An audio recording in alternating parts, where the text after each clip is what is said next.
funny story, guys, right? So I'm in here talking to Eli, right? And I was saying to him because when he brushes his beard or whatever, he makes a big gigantic mess in the sink. So I said, Eli, I would like for you to start cleaning up behind yourself, because I don't like dirt or whatever, I said, in fact, I'm allergic to dust and roaches and stuff like that or whatever. I said, I am such a clean fanatic. I need you to clean it behind yourself.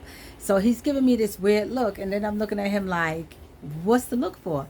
And he was like, I find that hard to believe. And I was like, find what hard to believe? You know what I'm saying? He's like, that you're allergic to roaches. And I'm like, what? I said, I am. I was like, I am. And he's looking at me. I said, you know how I know? I said, because when I used to grow up living in the projects, I used to get bit by roaches and I would wind up having asthma attacks. And I was like, I would have these painful bite marks all over my body or whatever. Roach bites hurt, okay? And so I would have all these painful roach bites on me that I didn't know was roach bites at the time, and then my grandmother would take me to the hospital, and then they did an allergy test, and come to find out I'm allergic to roaches. And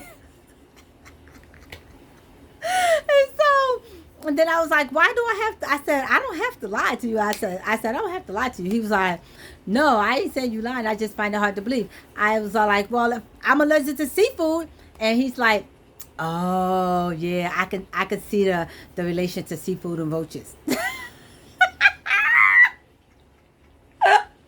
Wow. Oh my gosh, my son.